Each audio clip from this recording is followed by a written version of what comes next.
We're here to talk about something that's real and serious and awful. We're here to talk about bullying. And like many of us, we've heard the awful stories of gay, lesbian, bisexual and transgendered youth who've been bullied at school, so much so they feel they have no choice but to take their own lives. But of course, there is a choice, and we are here to join a chorus of voices to let you know it gets better. The world is full of loving and accepting people, and you have something to offer it, but only if you are here. I was raised in the Pennsylvania Dutch country in the 1960s. Beautiful, yes. Progressive, not so much. Everyone there seemed to know I was a homo long before I did.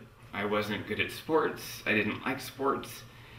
And as a result, I was ostracized. I was bullied by a couple of guys on my floor in my dorm who didn't like that I was gay. I remember I would pray that it would kind of go away and that I wouldn't feel that way. My last year in high school, I was going to school one day when got to a pep rally and directing the band. A whole group of kids in the band had decided to get jerseys, which wasn't really that uncommon in high school, but the jerseys said in bright orange letters on a purple background, "Kent's a queer."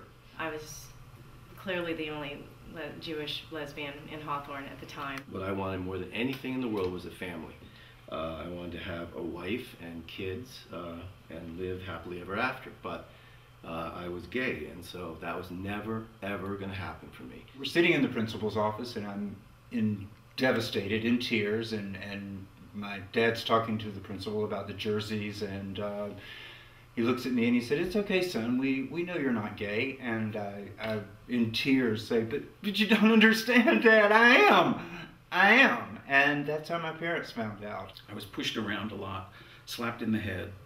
My books were destroyed, my locker was vandalized, my head was banged against the locker, and I could look forward to that every day. So I know what it's like to hide in a clump of trees by the edge of the parking lot waiting for the bell to ring. Knowing that it's better to get punished for being late to school than to be constantly humiliated in front of your friends in the hallway. There was about 4 or 5 years where I spent kind of wishing I wasn't really on the planet. I became really depressed.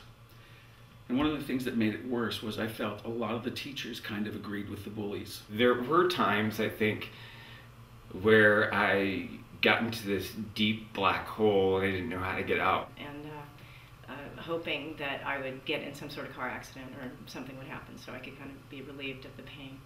I was ashamed to go to my parents, and I thought about killing myself a lot. I had pills lined up, and I was ready to end it. I couldn't take it anymore. And there was something inside of me that just said, if I can wake up tomorrow, it will be better. And I don't know how it will, but it will. And so I didn't take the pills. I went to sleep. I woke up, and it was better. I'm really glad that I didn't take my life, and I'm really glad that I'm here. Ultimately, that was the biggest weight in the world. Once they knew it was okay for me to be gay, it was okay for me to have friends and experience all of those things that without probably that bad experience, I would have never gotten to the really good ones. I went away to college. I met more people like myself, much, much better. I have a partner that we've been together for 4 years and we're engaged to get married. I had no idea that I'd find somebody to love me for the rest of my life, but I did. You don't know what happens in the future. You cannot predict it. So here's the deal. I've got it all. I'm happy. I've got a great job, wonderful friends, a husband. And if I had made an unfortunate decision as a frightened teenager, I might have missed all of this. Don't be scared to take a breath, take a step back, and just hang out for one more day, because it's going to get better. It's going to change. I've had many people come up to me years later to say that they were sorry, and that actually meant a lot. And you will, if you want, meet some man or woman that you will fall in love with. And if you want, guess what? You can get married. And if you want, guess what? You can have a family too. Just hang in long enough to get to the point where life starts to find you. Because the world deserves your original, powerful point of view. This country is changing. It's changing every day, and you deserve to be alive to see the change. You deserve to be a part of the change. And live to tell your story. You might help other kids, other young gay kids like yourself, realize it's great to be gay. It is okay to be different, and ultimately you'll find out that you are not alone at all. There are so many people out there who are just like you. This is my daughter.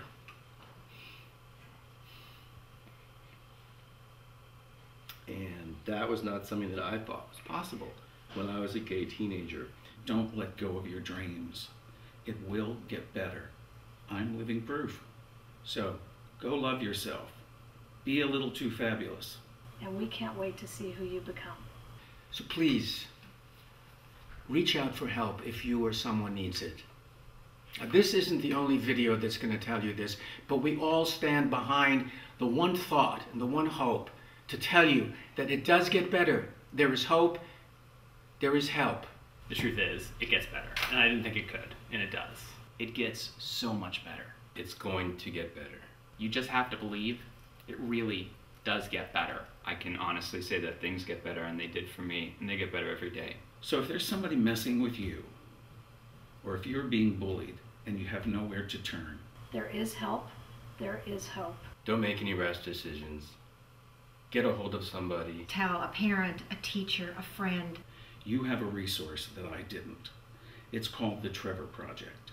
You can call them at 1-866-4U-TREVOR. Or visit their website at thetrevorproject.org. Things can only get better. Things do get better. They do. Thanks.